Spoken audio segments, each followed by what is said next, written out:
Thank you very much. Okay, so we have reached the end of our afternoon session for the case studies. Really, really appreciate all of the presenters and just the great information they brought forward. And I think will be very provocative for the conversation we have next week. And Tom, you may want to say more about that here in just a minute. I'd like to give you a chance just to make some closing comments.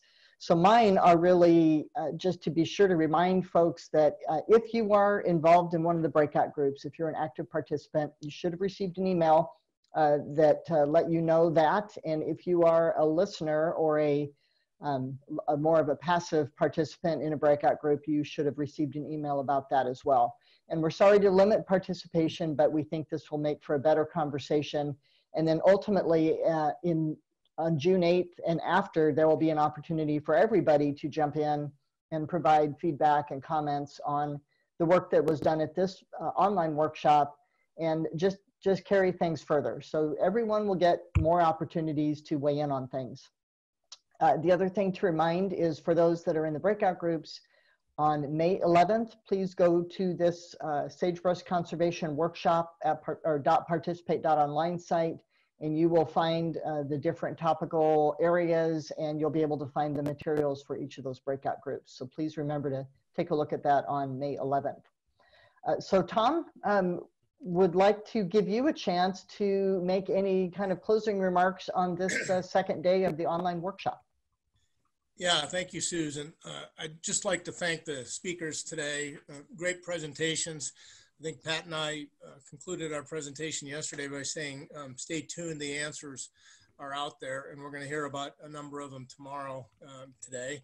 And I think that was the case.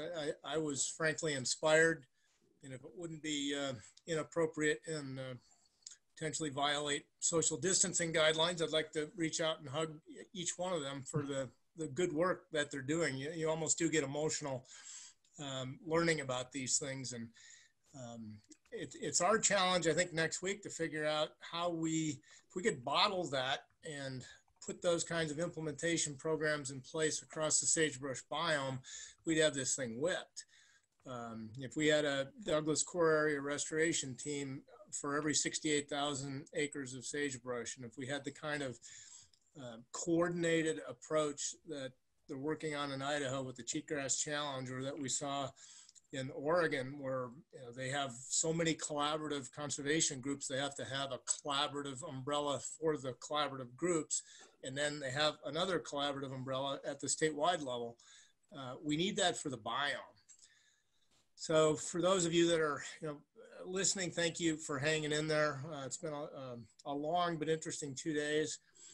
If you're working on efforts at a local level, think about how these examples and the other ones that we didn't have presentations on, but were in the printed material, how can we make that happen at local scales? And for those of you that are working at larger scales at state levels or programmatic responsibilities at larger scales, how do we coordinate these activities so that what we heard today is not random acts of kindness, but rather directed acts that lead to a collective whole? And that's sort of what keeps me up at night right now.